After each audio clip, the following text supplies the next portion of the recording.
ನಮಸ್ಕಾರ, ನೀವು ನೋಡ್ತಾ ಇದ್ದೀರಾ ರಿಪಬ್ಲಿಕ್ ಕನ್ನಡ. ನಾನು ಸ್ಮಿತಾ ರಂಗನಾಥ್, ನನ್ನ ಜೊತೆಯಲ್ಲಿದ್ದಾರೆ ನನ್ನ ಕಲೀಗ್ ನಾಗೇಂದ್ರ ಬಾಬು. ಸುದ್ದಿಗಳ ಕಡೆ ಗಮನ ಕೊಡ್ತಾ ಹೋಗೋಣ. ಬೆಂಗಳೂರು ಜೈಲಿನಲ್ಲಿ ಉಗ್ರರಿಗೆ ರಾಜಾತಿಥ್ಯ ನೀಡುತ್ತಿದ್ದ ವಿಚಾರಕ್ಕೆ ಸಂಬಂಧಪಟ್ಟಂತೆ ಎನ್ಐಎ ತನಿಖೆಯ ಅಖಾಡಕ್ಕೆ ಇಳಿಯುತ್ತಾ ಅನ್ನೋ ಅನುಮಾನ ಇದೀಗ ಕಾಡ್ತಾ ಇದೆ. ಕೈದಿಗಳ ರಾಜಾ ಜೀವನ, ಅದರ ಸತ್ಯ ಶೋಧನೆಯನ್ನ ಎನ್ಐಎ ಕೈಗೆತ್ತಿಕೊಳ್ಳುವ ಸಾಧ್ಯತೆ ಇದೆ. ಪ್ರಕರಣ ವಿಚಾರದಲ್ಲಿ ಎನ್ಐಎ ಪತ್ರ ಬರೆದದ್ದಾಗಾದ್ರೆ ಯಾರಿಗೆ? ತೀವ್ರ ಕುತೂಹಲ ಮೂಡಿಸಿದೆ ಎನ್ಐಎ ನಡೆ.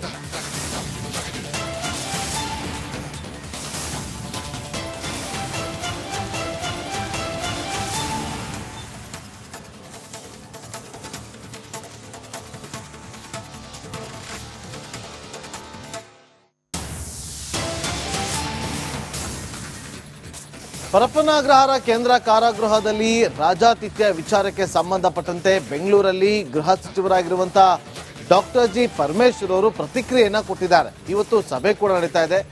ಹಿರಿಯ ಪೊಲೀಸ್ ಅಧಿಕಾರಿಗಳ ಜೊತೆಲಿ ಒಂದು ಕಡೆ ಸಭೆ ನಡೀತಾ ಇದ್ದು, ಮತ್ತೊಂದು ಕಡೆ ಎನ್ಐಎ ಈ ವಿಚಾರದಲ್ಲಿ ಎಂಟ್ರಿ ಕೊಡುತ್ತಾ ಅನ್ನುವ ಪ್ರಶ್ನೆಗಳು ಕೂಡ ಉದ್ಭವ ಆಗ್ತಾ ಇದೆ. ಎನ್ಐಎ ಪತ್ರವನ್ನ ಬರೆದಿದೆ ಕಾರಾಗೃಹಕ್ಕೆ. ಏನೆಲ್ಲ ಸಾಕ್ಷಿಗಳಿದೆ ಅದೆಲ್ಲವನ್ನ ಕೂಡ ಕೊಡಬೇಕು ಅಂತ. ಇವತ್ತು ಜೈಲಲ್ಲಿರುವಂತಹ ವ್ಯಕ್ತಿ ಕೈದಿ ಏನು ಮೊಬೈಲ್ ಅನ್ನ ಬಳಕೆ ಮಾಡ್ತಾ ಇದ್ದ, ಅದು ಆಂಡ್ರಾಯ್ಡ್ ಫೋನ್ ಅನ್ನ ಬಳಕೆ ಮಾಡ್ತಾ ಇದ್ದ. ಆತನ ಕೈಗೆ ಆಂಡ್ರಾಯ್ಡ್ ಫೋನ್ ಹೇಗೋಯ್ತು? ಆತ ಯಾರು? ಶಂಕಿತ ಉಗ್ರ, ISIS ನಂಟಿದ್ದಂತಹ ಶಂಕಿತ ಉಗ್ರನ ಕೈಯಲ್ಲಿ ಆಂಡ್ರಾಯ್ಡ್ ಮೊಬೈಲ್ ಹೋಗಿದೆ ಅಂತಂದ್ರೆ ಇದು ಎಲ್ಲಿಂದ ಲೂಪೋಲ್ಸ್ ಆಗಿದೆ ಅನ್ನೋದು ಗೊತ್ತಾಗಬೇಕು.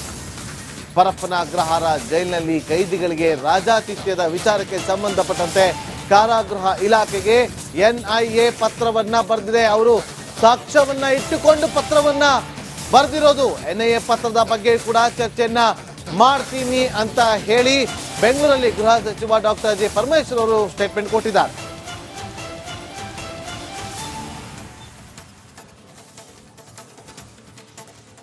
ಇಲ್ಲ, ಅದನ್ನು ಕೂಡ ನಾನು ಇವತ್ತು ಚರ್ಚೆ ಮಾಡ್ತೀನಿ. ಎನ್ಐಎನವ್ರು ಏನು ಅಬ್ಸರ್ವ್ ಮಾಡಿದ್ದಾರೆ ಅದನ್ನು ಕೂಡ ಇವತ್ತು ನಾನು ಚರ್ಚೆ ಮಾಡ್ತೀನಿ. ಯಾಕೆಂದರೆ ಅವರ ಅಬ್ಸರ್ವೇಷನ್ಸು ಕೂಡ ಏನು ಎವಿಡೆನ್ಸ್ ಇಲ್ಲದೆ ಏನಿಲ್ಲ, ಅವರು ಎವಿಡೆನ್ಸ್ ಇಟ್ಕೊಂಡೇನೆ ಅಬ್ಸರ್ವ್ ಮಾಡಿದ್ದಾರೆ. ಇಲ್ಲ, ಅದನ್ನು ಕೂಡ ನಾನು ಇವತ್ತು ಚರ್ಚೆ ಮಾಡ್ತೀನಿ. ಎನ್ಐಎನವ್ರು ಏನು ಅಬ್ಸರ್ವ್ ಮಾಡಿದ್ದಾರೆ ಅದನ್ನು ಕೂಡ ಇವತ್ತು ನಾನು ಚರ್ಚೆ ಮಾಡ್ತೀನಿ. ಯಾಕೆಂದರೆ ಅವರ ಅಬ್ಸರ್ವೇಷನ್ಸು ಕೂಡ ಏನು ಎವಿಡೆನ್ಸ್ ಇಲ್ಲದೆ ಏನಿಲ್ಲ, ಅವರು ಎವಿಡೆನ್ಸ್ ಇಟ್ಕೊಂಡೇನೆ ಅಬ್ಸರ್ವ್ ಮಾಡಿದ್ದಾರೆ. ಇಲ್ಲ, ಅದನ್ನು ಕೂಡ ನಾನು ಇವತ್ತು ಚರ್ಚೆ ಮಾಡ್ತೀನಿ. ಎನ್ಐಎನವ್ರು ಏನು ಅಬ್ಸರ್ವ್ ಮಾಡಿದ್ದಾರೆ ಅದನ್ನು ಕೂಡ ಇವತ್ತು ನಾನು ಚರ್ಚೆ ಮಾಡ್ತೀನಿ. ಯಾಕೆಂದರೆ ಅವರ ಅಬ್ಸರ್ವೇಷನ್ಸು ಕೂಡ ಏನು ಎವಿಡೆನ್ಸ್ ಇಲ್ಲದೆ ಏನಿಲ್ಲ, ಅವರು ಎವಿಡೆನ್ಸ್ ಇಟ್ಕೊಂಡೇನೆ ಅಬ್ಸರ್ವ್ ಮಾಡಿದ್ದಾರೆ. ಇಲ್ಲ, ಅದನ್ನು ಕೂಡ ನಾನು ಇವತ್ತು ಚರ್ಚೆ. ಗೃಹ ಸಚಿವರ ನೇತೃತ್ವದಲ್ಲಿ ಸಭೆ ಇದೀಗ ಪ್ರಾರಂಭವಾಗಿದೆ. ಎಡಿಜಿಪಿ ಕಚೇರಿಯಲ್ಲಿ ಸಭೆ ನಡೀತಾ ಇದೆ. ಹಿರಿಯ ಪೊಲೀಸ್ ಅಧಿಕಾರಿಗಳ ಜೊತೆಯಲ್ಲಿ ಪರಮೇಶ್ವರ್ ಸಭೆ ನಡೆಸ್ತಾ ಇದ್ದಾರೆ. ಜೈಲಿನಲ್ಲಿ ರಾಜಾತಿಥ್ಯದ ಬಗ್ಗೆ ವರದಿಯನ್ನ ಕೇಳಿದ್ದಾರೆ ಗೃಹ ಸಚಿವ ಡಾಕ್ಟರ್ ಜಿ ಪರಮೇಶ್ವರ್.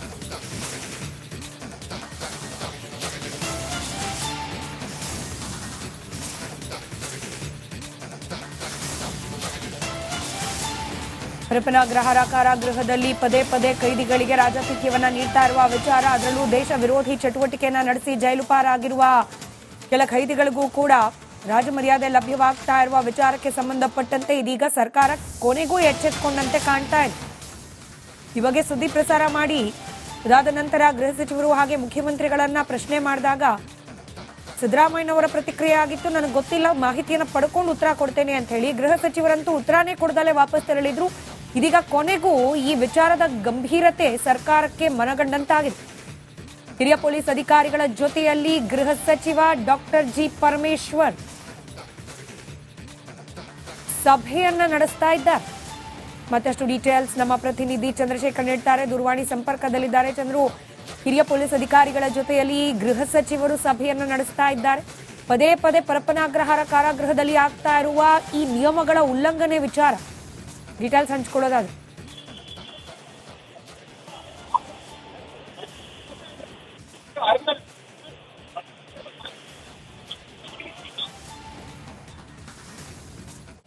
ರೈಟ್, ಬಹುಶಃ ಸಂಪರ್ಕ ಸಾಧ್ಯವಾಗಿಲ್ಲ. ನಮ್ಮ ಪ್ರತಿನಿಧಿ ಚಂದ್ರಶೇಖರ್ರನ್ನ ಮತ್ತೊಮ್ಮೆ ಸಂಪರ್ಕಕ್ಕೆ ತೆಗೆದುಕೊಳ್ಳುವ ಪ್ರಯತ್ನ ಮಾಡಲಾಗ್ತಾ ಇದೆ. ಒಟ್ಟಾರೆ ಒಂದು ಕಡೆಯಲ್ಲಿ ಇಡೀ ಪ್ರಕರಣದ ತನಿಖೆಗೆ ಎನ್ಐಎ ಎಂಟ್ರಿ ಕೊಡುತ್ತಾ ಅನ್ನೋ ಕುತೂಹಲ, ಮತ್ತೊಂದು ಕಡೆಯಲ್ಲಿ ಗೃಹ ಸಚಿವರಾದ ಡಾಕ್ಟರ್ ಜಿ ಪರಮೇಶ್ವರ್ ಅವರ ನೇತೃತ್ವದಲ್ಲಿ ಸಭೆ. ನಮ್ಮ ಪ್ರತಿನಿಧಿ ಚಂದ್ರಶೇಖರ್ ದೂರವಾಣಿ ಸಂಪರ್ಕದಲ್ಲಿ. ಚಂದ್ರಶೇಖರ್, ಒಂದ್ ಕಡೆ ರಾಷ್ಟ್ರೀಯ ಮಟ್ಟದ ತನಿಖಾ ಸಂಸ್ಥೆ ಎಂಟರ್ ಆಗೋ ಸಾಧ್ಯತೆ, ಇದರ ನಡುವೆ ರಾಜ್ಯ ಸರ್ಕಾರ ಎಚ್ಚೆತ್ತುಕೊಂಡು ಗೃಹ ಸಚಿವರು ಹೈ ಲೆವೆಲ್ ಮೀಟಿಂಗ್ ಅನ್ನ ನಡೆಸ್ತಾ ಇರೋದು. ಡೀಟೇಲ್ಸ್ ಹಂಚಿಕೊಳ್ಳೋದಾಗಿ. ಖಂಡಿತವಾಗ್ಲು ಈಗ ಅಗ್ರಹಾರದಲ್ಲಿ ಹಲವರಿಗೆ ಮೊಬೈಲ್ ಫೋನ್ ಸಿಕ್ಕಿರ್ತಕ್ಕಂಥದ್ದು, ಅದರಲ್ಲೂ ಪ್ರಮುಖವಾಗಿ ಭಯೋತ್ಪಾದಕನ ಒಬ್ಬನ ಕೈಯಲ್ಲಿ ಸ್ಮಾರ್ಟ್ ಫೋನ್ ಸಿಕ್ಕಿರ್ತಕ್ಕಂಥ ಸೇರಿದಂತೆ ಅನೇಕ ಪ್ರಕರಣಗಳು. ಉಮೇಶ್ ರೆಡ್ಡಿ ಅತ್ಯಾಚಾರ ಮಾಡಿ ಏನು ಕಳೆದ ಹಲವು ವರ್ಷಗಳಿಂದ ಪ್ರವಾಸದಲ್ಲಿರ್ತಾನೆ, ಆತನ ಇರ್ತಕ್ಕಂಥದ್ದು ಭಯೋತ್ಪಾದನಾ ಚಟುವಟಿಕೆಗಳಿಗೂ ಕೂಡ ಒಂದು ರೀತಿಯಾದಂತಹ ಕುಮ್ಮಕ್ಕು ಕೊಡುವಂತ ಅಥವಾ ಆತ ಬೇರೆ ಮಕ್ಕಳು ಪ್ಲಾನ್ ಮಾಡುವಂತ ಈ ರೀತಿಯಾದಂತ ಕೃತ್ಯಗಳು ನಡೆಯಬಹುದಂತ ಸಾಧ್ಯತೆಗಳು ಇರ್ತಕ್ಕಂಥದ್ದು. ಹೀಗಾಗಿ ಎನ್ಐಎ ಕೂಡ ಇದನ್ನ ಬಹಳ ಗಂಭೀರವಾಗಿ ತೆಗೆದುಕೊಂಡಿತ್ತು ಮತ್ತು ಗೃಹ ಸಚಿವ ಪರಮೇಶ್ವರ್ಗೆ ಮತ್ತು ಮುಖ್ಯಮಂತ್ರಿಗಳಿಗೂ ಕೂಡ ಪತ್ರವನ್ನ ಬರೆದಿತ್ತು. ಬಹಳ ಪ್ರಮುಖವಾಗಿ ಏನು ಈ ವಿಚಾರಕ್ಕೆ ಸಂಬಂಧಪಟ್ಟಂತೆ ಒಂದಷ್ಟು ವಿಚಾರಣೆಗಳನ್ನ ಕೂಡ ಮಾಡಲಾಗ್ತಾ ಇತ್ತು. ಸೊ ಹೀಗಾಗಿ ಈಗ ಇದೇ ವಿಚಾರವನ್ನ ಈಗ ರಾಜ್ಯ ಸರ್ಕಾರ ಎಚ್ಚೆತ್ತುಕೊಂಡಿದೆ. ಯಾವಾಗ ಮಾಧ್ಯಮಗಳಲ್ಲಿ ಸುದ್ದಿ ಪ್ರಸಾರವಾಯಿತು ಕೂಡಲೇ ಎಚ್ಚೆತ್ತುಕೊಂಡಂತ ಗೃಹ ಸಚಿವರು ಈಗ ಸಭೆಯನ್ನು ಕೂಡ ಕರೆದಿರ್ತಕ್ಕಂಥದ್ದು. ಈಗಾಗಲೇ ಸಭೆಗೆ ಅನೇಕ ಕಾರಾಗೃಹ ಇಲಾಖೆಯ ಅಧಿಕಾರಿಗಳು ಎಲ್ಲರೂ ಕೂಡ ಸಭೆಯಲ್ಲಿ ಪಾಲ್ಗೊಂಡಿರ್ತಕ್ಕಂಥದ್ದು.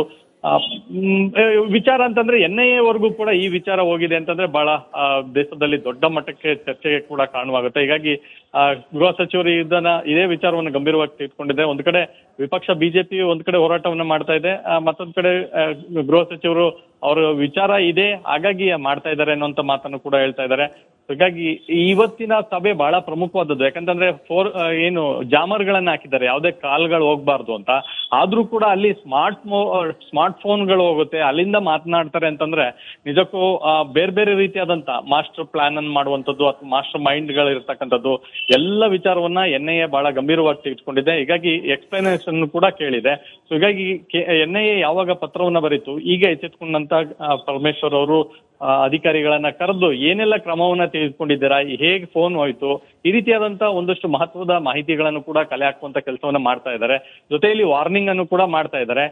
ಬಹುತೇಕ ಇವತ್ತು ಅಥವಾ ನಾಳೆ ಒಳಗಾಗಿ ಜೈಲಿನಲ್ಲಿ ಒಂದು ರೇಡ್ ಆಗ್ಬಹುದು. ಯಾಕಂದ್ರೆ ಯಾರೆಲ್ಲ ಮೊಬೈಲ್ ಫೋನ್ಗಳನ್ನ ಇಟ್ಕೊಂಡಿದ್ದಾರೆ, ಎಲ್ಲಿಂದ ನೆಟ್ವರ್ಕ್ ಹೋಗ್ತಾ ಇದೆ, ಯಾರು ತೆಗೆದುಕೊಂಡು ಹೋಗ್ತಾ ಇದ್ದಾರೆ, ಒಂದಷ್ಟು ಅಧಿಕಾರಿಗಳ ತಲೆದಂಡವನ್ನು ಕೂಡ ಆದ್ರೂ ಕೂಡ ಅಚ್ಚರಿ ಇಲ್ಲ. ಯಾಕಂತಂದ್ರೆ ಪದೇ ಪದೇ ಈ ರೀತಿಯಾದಂತ ಮೊಬೈಲ್ ಫೋನ್ಗಳು ಒಳಗೆ ಹೋಗುವಂತದ್ದು, ಅದರಲ್ಲೂ ಸಾಕ್ಷಿ ಸಮೇತ ಜೈಲೊಳಗೆ ಮಾತನಾಡುವಂತ ವಿಡಿಯೋ ಮತ್ತು ಫೋಟೋಗಳು ಕೂಡ ಸಿಕ್ಕಿರೋದ್ರಿಂದ ಇದು ಗೃಹ ಇಲಾಖೆಯೇ ತಲೆ ತಗ್ಗಿಸುವಂತ ಒಂದು ಪ್ರಕರಣವಾಗಿರ್ತಕ್ಕಂಥದ್ದು. ಇಡೀ ದೇಶವೇ ಈ ವಿಚಾರವನ್ನ ತಿರುಗಿ ನೋಡುವಂತ ವ್ಯವಸ್ಥೆಗೆ ಅಷ್ಟು ಕಾನೂನು ಸುವ್ಯವಸ್ಥೆ ಕೂಡ ಹಾಳಾಗಿರ್ತಕ್ಕಂಥದ್ದು.